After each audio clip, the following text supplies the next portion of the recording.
Fala pessoal, João Crapina, analista de Suno Internacional. Hoje aqui a gente está com um quadro novo, Seu Dinheiro Lá Fora, focado em investimento no exterior. Então, para aquela pessoa que tem vontade de investir, só que ainda não tem conhecimento, tem um pouco de receio, e vale mencionar que esse quadro é uma parceria com a Nomad e nos próximos vídeos estarão presentes aqui para debater temas, empresas, setores. E hoje, como primeiro tema, a gente vai trazer um país aí um pouco polêmico, tem bastante história conturbada, de falar um pouco sobre a Argentina. Então, falar um pouco de economia da Argentina, atualmente, como era do passado também, e um pouco das empresas dos setores de lá.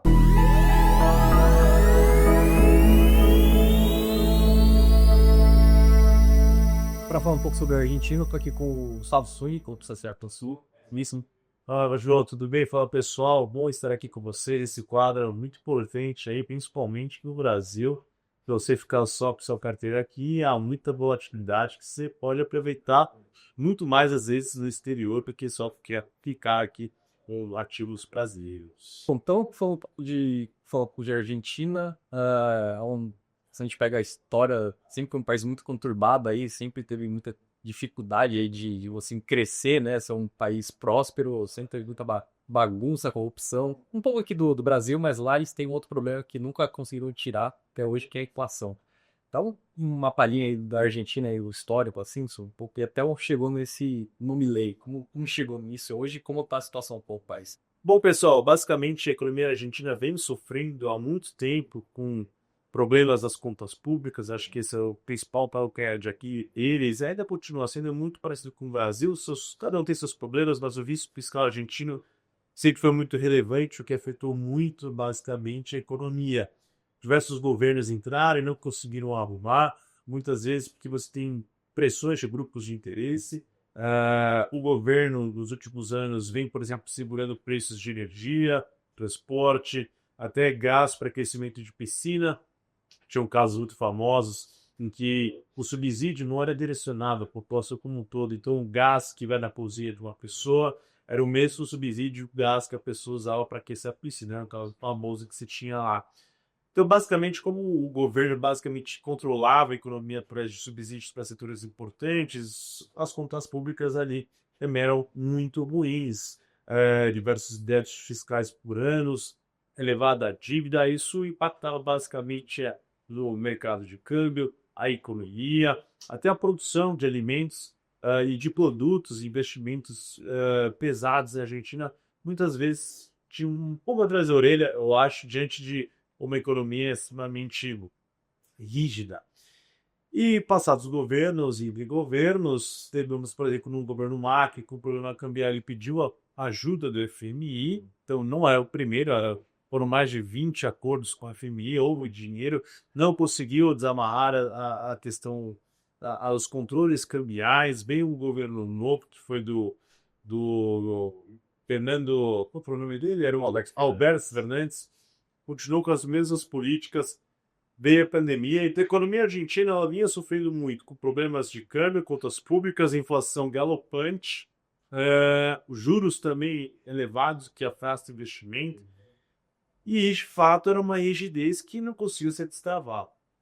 É claro que tinha suas empresas, que eu acho que você vai comentar, que conseguiam surfar e não ser impactadas pelo ambiente macro, mas era um ambiente muito ruim, muitas vezes para a população. A gente vê notícias que na época, todo dia, basicamente, os supermercados, os hortifrutis, as pequenas lojinhas que a gente vê na rua, tinham que ficar colocando preços todos os dias, que era uma mudança de inflação muito elevada. As pessoas iam fazer turismo lá. Eu fui na Argentina na época, setembro de 2022, se não me engano, ou 23, mas basicamente a gente tinha que sair correndo lá para uma empresa de trocar câmbio. Western Union.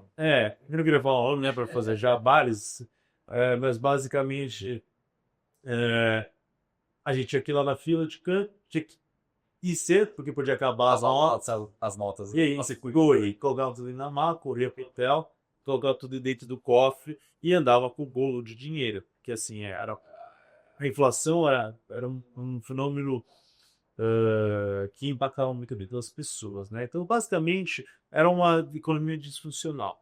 Entrou o Milei, eu acho que além de tem uma virtude desse, não, assim, não estou caracterizando o Milei como virtuoso, mas o ponto é a virtude que ele teve para colocar essas reformas em práticas foi para a população comprou no discurso de Milei que a economia ia sofrer por 6 a 9 meses, mas era um remédio amargo para poder se recuperar. E eu acho que quem ele liderou foi o ministro das Finanças, o Luiz Caputo, que ele é conhecido como mestre das finanças, mas ele já participou do governo Macri, mas depois ele saiu porque ele não conseguiu colocar as reformas para frente. Ele voltou e eu acho que ele está conseguindo colocar algumas questões em prática. Houve um congelamento, de fato, da emissão de moeda, fechou a torneira do gastos do governo, os subsídios foram quase todos zerados. Isso fez um choque muito grande inicialmente, porque ele tirou todos os subsídios, acabou a impressão de dinheiro, deu um choque tarifário, e a inflação explodiu, normal, você solta todos os preços, mas, de fato, quando você teve uma sinalização maior do controle das contas públicas, reduzindo um pouco o risco, a inflação, que estava em torno de 200%, 300%, hoje está bem mais baixa. Se não me engano, está em 12 meses. No mensal. No mensal está bem baixo. Crescia 7, 8, 10. Nos últimos 6 meses, a média é 3%. Cresceu 2,8% no último dado que eu vi. E os juros, que estava a 130 quando o Milei chegou, está a 29%.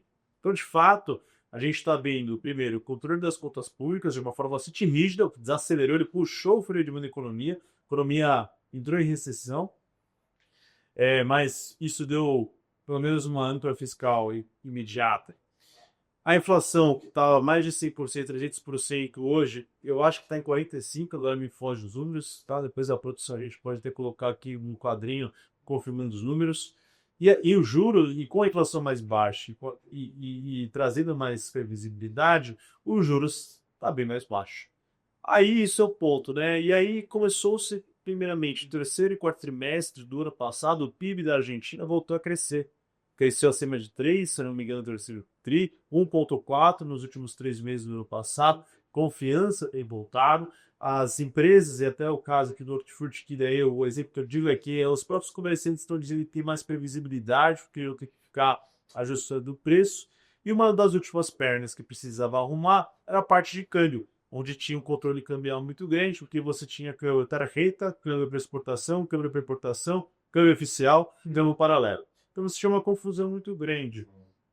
E aí agora o governo conseguiu desamarrar alguns fatores cambiais, o fim do ciclo ficou muito conhecido.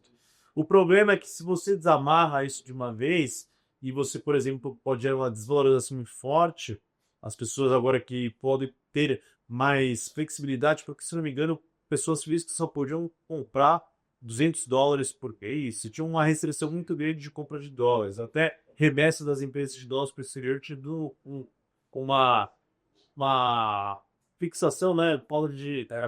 Tinha uma barreira, né? Tinha um obstáculo. Até dar um exemplo disso, as empresas são as que assim, pagaram dividendos, elas não conseguiam acessar diretamente, elas tinham que comprar títulos da dívida da Argentina, que eram negociados em dólar, aí vender esses títulos e aí elas conseguiram repassar o dinheiro pro exterior, e as acionistas que tinham as ADRs, que eram lançadas, por exemplo, Nova York. Então, você tinha muitas travas. Isso, travas. Acho que é uma boa palavra, travas.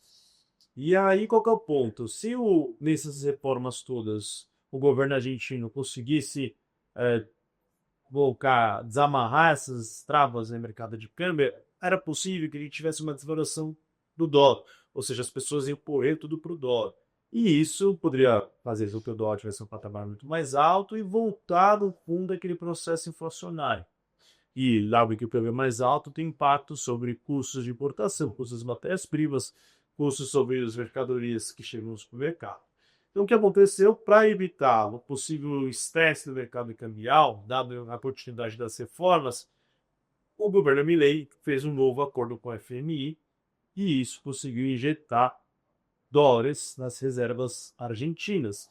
Só no mês passado já entrou 12 bilhões, acabei de ver se dada as reservas estão em torno de 36 bilhões de dólares, o que é importante, porque se você tem uma desvalorização muito grande, o governo pode ir lá, coloca dólares na economia, reduz esse estresse. Ou, se tem uma valorização muito grande, ele pode comprar dólares, e aí trabalhar numa banda. Então, a banda, que a moeda argentina, ela anda entre 1.000 pesos até 1.400 pesos. E a moeda argentina dele não mostrou isso inicialmente, mas ela já voltou e está muito bem comportada. Então, assim, a confiança e a continuidade dessas reformas estão sendo importantes para a economia argentina voltar aos eixos. Além das fim das travas para pessoas físicas, agora as empresas podem mandar lucros e dividendos para fora. Então você começa a trazer mais apetite dos investidores, de empresas, a colocar o dinheiro na Argentina. Então essas reformas foram muito importantes. Aí só para finalizar minha parte, aí a gente comentar um pouquinho dessas empresas, como está vivendo, tem 2 pontos. Primeiro, a gente tem eleições de meio de mandato, que vão ocorrer, se não me engano, em outubro. E a dependendo como é a formação do Congresso, aí as medidas dessas reformas continuarão ou poderão sofrer uma grande oposição.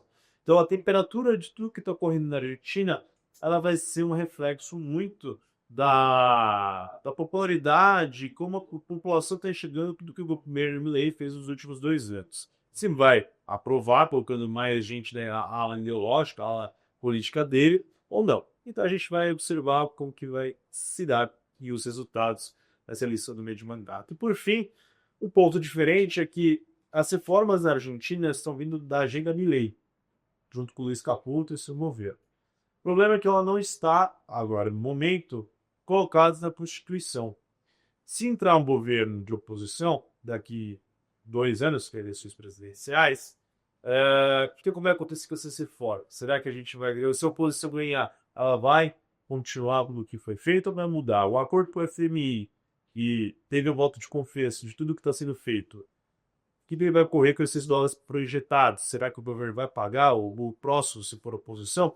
Então fica as dúvidas ainda, sempre aquela pulga atrás da orelha, é um risco de cauda que o que o próximo governo presidencial vai fazer. O que o Milei continuar indo na direção é colocar essas reformas mais institucionalizadas na economia argentina e, de novo, evitar que riscos políticos possam trazer certo revés às políticas que, ao meu ver, estão sendo acertadas aí. A população realmente tem pagado um pouco por isso. A gente não pode deixar de citar que, realmente, quando ele puxou o freio, a economia foi para baixo, literalmente. A taxa de desemprego aumentou, a taxa de miséria, que eu acho que é um ponto importante, aumentou muito. Mas a gente, com a queda da inflação e a economia está voltando, a gente pode ver melhoras nos índices aí, pelo menos nos próximos meses. E apesar do Sung ter trazido todo esse panorama de macroeconomia, foi por conta dessas questões macroeconômicas, dificuldades que o país passou todos esses anos, que surgiu a oportunidade de investir. Então, pessoal, não necessariamente a gente precisa ter um mar de rosas, assim, uma maravilha para conseguir investir no país, porque às vezes aqui a gente não encontra as oportunidades. Então, se a gente pega o exemplo da Suno, a gente começou a investir nas empresas da Argentina durante a pandemia. Então, um exemplo legal de se falar foi uma empresa de shoppings, de properties, a IRC Inversiones e Representações. É uma empresa que começou a estudar desde 2019. Na época não parecia ser algo interessante para se investir, ainda mais naquela alta do MAC, né? A bolsa estava nas máximas na época, veio o lockdown, entrou um governo de esquerda, né? Alberto Fernandes, como você me falou, gastança também, muita inflação. Isso, olhando assim, parecia que era o fim do mundo e todo mundo se afasta, né? Investidores se afastam. Nesse contexto que a gente conseguiu achar empresas para se investir. Então, por exemplo, na época a Estimação de Representações era uma empresa que valia US$ 200 milhões e só para dar uma visão que ela tinha, era uma empresa com mais de 300 mil metros quadrados de shoppings, mais de 500 mil metros quadrados de escritórios e tinham diversos terrenos que podiam aumentar seus shoppings e escritórios. Então a gente fazia ponta simples, por exemplo. Vou dar um exemplo. Em 2017 ela tinha vendido um prédio por metro quadrado, mais ou menos 3,3 mil metros quadrados que ela vendeu o prédio. Se eu não me engano, ela comprou esse prédio. E a gente fez uma conta simples, multiplicava o quanto ela tinha de metros quadrados de escritório por esse preço que foi baixo na época e dava mais de US$ 500 milhões. E era uma empresa que valia 260, 200 milhões. Então você tinha 2 vezes o valor de mercado somente com aqueles escritórios que além disso, como eu falei, ela tinha todos aqueles shoppings, que eram os melhores shoppings da Argentina. Hoje ainda são, né? Então acho que você chegou a visitar, né? O Alto Palermo, por exemplo, que é um dos principais shoppings da Argentina. Então, basicamente, fazendo ponta simples, a gente chegou vendo que a empresa realmente estava valendo menos do que precisaria para construir ela. E se você pegava o histórico, por exemplo, dessa empresa, ela tem um histórico de crescimento mesmo, estando no, como você falou, um ambiente conturbado, cheio de inflação, por exemplo. E no caso dela, isso estava muito ligado porque eram ativos reais, né? Eram propriedades ativos reais. No caso da Argentina, no mercado argentino, pessoal, as propriedades são negociadas em dólar.